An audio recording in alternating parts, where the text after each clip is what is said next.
Son tiempos de pensamiento único, de grandes cadenas de noticias que monopolizan la verdad, de nubarrones grises que cubren nuestro sueño. Pero también son tiempos para el encuentro, la esperanza y los rincones para otras miradas y otras voces en Palabra de nuestro corazón. ¿Quién dijo que todo está prohibido? Yo vengo a ofrecer mi corazón.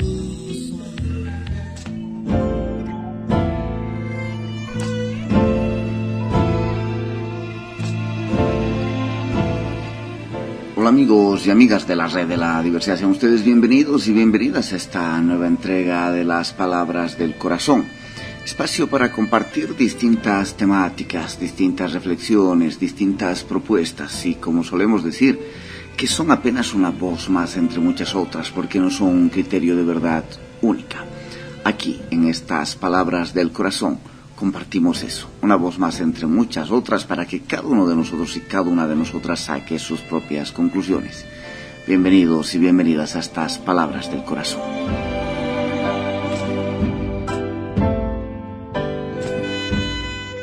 En el programa de hoy vamos a continuar compartiendo el texto La educación popular en el siglo XXI, una resistencia intercultural desde el sur y desde abajo, que nos plantea Marcos Raúl Mejía, integrante de Planeta Paz, Fe y Alegría Colombia y Expedición Pedagógica Nacional, un educador colombiano ya con muchos años en la educación popular.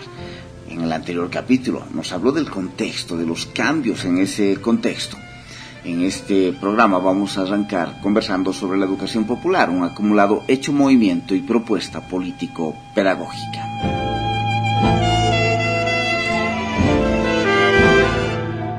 Dice Marcos Raúl Mejía: desde las luchas de independencia en nuestra patria grande latinoamericana, la educación popular se ha venido llenando de contenido. Es así como en los primeros desarrollos de ella se tomó el nombre que se le dio en Europa para dotar a las nacientes repúblicas de un sistema público de educación que garantizara la existencia de la escuela única, laica, gratuita y obligatoria, con la cual la Asamblea Francesa buscó acabar con la sociedad estamentaria y construir a partir de ella la democratización de la sociedad. Esa discusión es ampliada y toma desarrollos propios en América, desapareciendo del panorama por periodos y resurgiendo en momentos específicos como ola, que devuelve la problemática a contextos particulares para dar respuesta en momentos donde la crisis con diferentes causas se profundizan para luego invisibilizarse y volver a emerger en las particularidades de las coyunturas y procesos sociales, en los cuales sus planteamientos adquirirán forma y buscarán respuesta. En ese primer tronco estarían Simón Rodríguez, José Martí. En ese sentido, luchadores independentistas como Domingo Faustino Sarmiento y Andrés Bello hablaron de ese tema en una perspectiva europea, de dotar la escuela pública a las nacientes repúblicas. Sin embargo, Simón Rodríguez imagina una lectura que relabora esa propuesta y la llena de un contenido que la diferencia a partir de su concepción, dotándola de una propuesta propia, haciéndola americana. En ese sentido, ese tronco tiene un desarrollo cuyos principales hitos serían: en los pensadores de las luchas de independencia, el más explícito en hablar de educación popular en este periodo fue Simón Rodríguez, que nació en 1769 y falleció en 1854. Maestro del libertador Simón Bolívar, habla de una educación que él denomina como popular y que en sus escritos aparece con tres características. Por un lado, nos hace americanos y no europeos, inventores y no repetidores. Segundo, educa para quien lo haga, no sea más siervo de mercaderes y clérigos. Tercero, hace capaz de un arte u oficio para ganarse la vida por sus propios medios. Son las tres características que plantea Simón Rodríguez. En los intentos de construcción de universidades populares a lo largo de la primera mitad del siglo XX en América Latina, la más notable fueron las del Perú, El Salvador y México. En ellas se trabajaba para dar una educación también con características diferenciadas de las otras universidades. Educaba a los obreros y requería por los sujetos destinatarios cambiar el contenido, los tiempos y la manera de concretar el proceso educativo.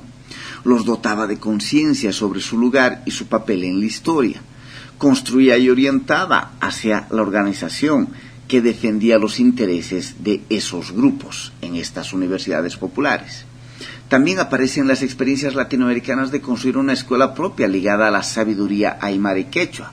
Una de las más representativas fue la escuela Ayllu de Guarizata en Bolivia, promovida por Elizardo Pérez y Avelino Osiñani. Algunos de sus fundamentos serían que existe una práctica educativa propia de los grupos indígenas, derivada de su cultura. Por ello plantea hacer una propuesta de educación como movimiento, proceso de creación cultural y transformación social. Se constituyen las escuelas del esfuerzo, en cuanto se plantean una pedagogía basada en el trabajo. La escuela se extiende y es comunidad, su arquitectura, su propuesta educativa. Por ello afirma, más allá de la escuela estará la escuela. Un otro momento en el que reaparece todo el tema de la educación popular en el continente tiene que ver con construir proyectos educativos al servicio de los grupos más desprotegidos de la sociedad. En este sentido, el padre Velaz y su intento por construir una escuela desde la educación popular integral como fundamento del movimiento Fe y Alegría desde el año 1956 construía esta idea planteando estos elementos. Educar para romper las cadenas más fuertes de la opresión popular mediante una educación cada día más extensa y cualificada. La democracia educativa tiene que preceder a la democracia económica y a la democracia social. Después de tanta lucha, no nos podemos resignar a vivir en una justicia media.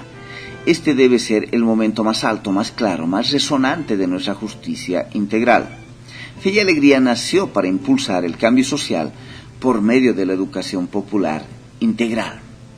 Estos 4 troncos históricos, Simón Rodríguez en la época de las independencias de nuestros países, las universidades populares, las escuelas populares como la de Guarizata y el movimiento de Fe y Alegría, se refiere a estos 4 troncos históricos Marcos Raúl Mejía, en los cuales la búsqueda de una educación propia y en algunos casos llamada de educación popular fue llenada de contenidos en su momento y en las particularidades de su realidad. Vuelven a surgir en nuestro continente en la década de los años 60 del siglo pasado, constituyendo un 5º tronco que originaría una serie de procesos que tomarían nuevamente el nombre de educación popular, educación liberadora, pedagogía del oprimido, educación emancipadora, pedagogías crítico-sociales, pedagogías comunitarias, de la cual Paulo Freire, miembro del Movimiento de Cultura Popular en Recife, sería su exponente más preclaro. También la época de mayor desarrollo y auge de la educación popular a nivel teórico-práctico coincide con un momento muy específico de América Latina, en la cual se da una serie de construcciones conceptuales y prácticas como crítica a la forma de la cultura y la colonialidad. En ese sentido, a lo largo de 30 años se da la edificación de un pensamiento propio que busca diferenciarse de las formas eurocéntricas y de las miradas de una lectura de América desde afuera, que no se lee internamente, generando líneas de acción que constituyen con la educación popular los gérmenes de un pensamiento propio que organiza y da sentido a estas realidades.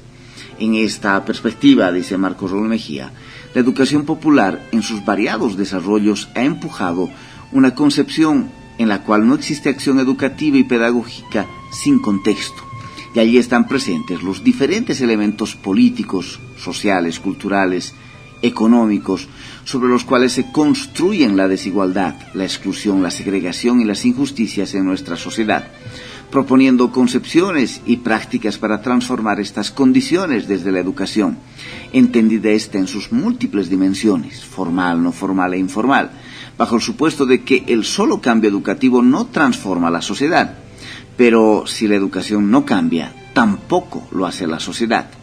De acuerdo con lo anterior, reconoce la educación como un ejercicio político-pedagógico.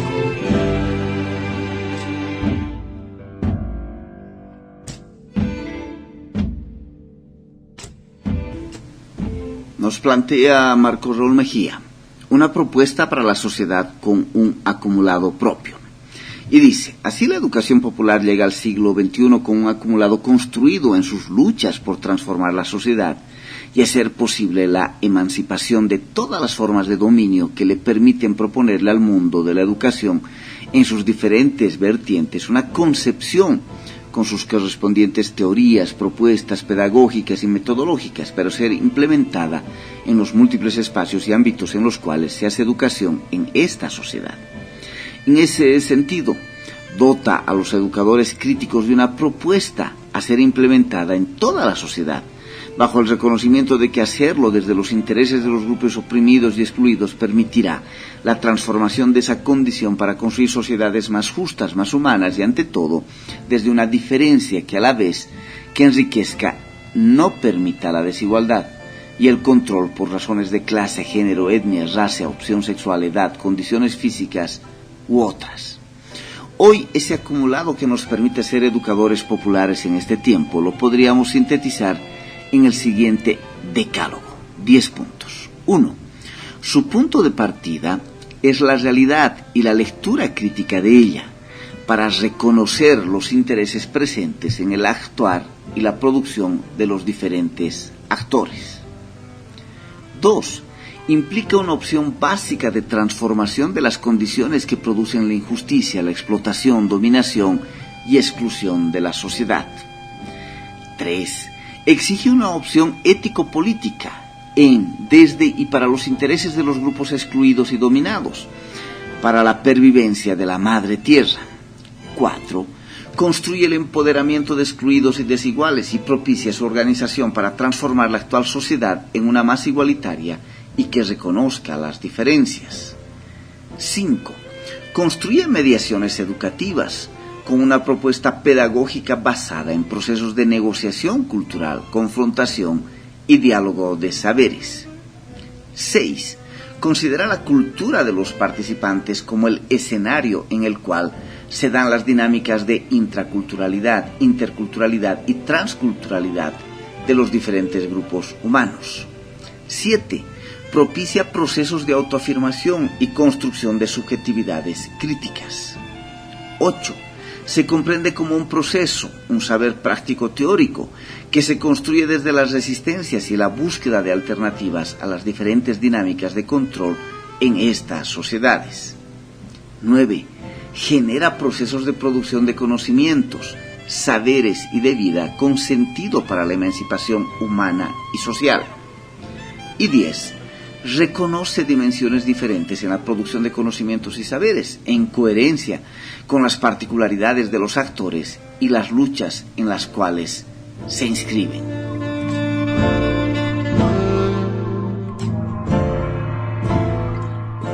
Con ese decálogo planteado por Marcos Raúl Mejía, que nos plantea como, desde su perspectiva, los 10 elementos que constituyen desde la tradición la propuesta de la educación popular como una propuesta desde el sur, vamos a cerrar el programa de hoy.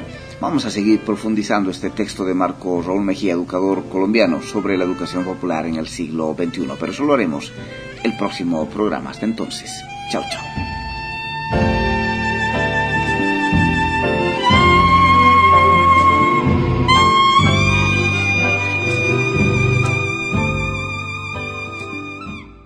Son tiempos de pensamiento único, de grandes cadenas de noticias que monopolizan la verdad, de nubarrones grises que cubren nuestro sueño. Pero también son tiempos para el encuentro, la esperanza y los rincones para otras miradas y otras voces en Palabra de nuestro corazón.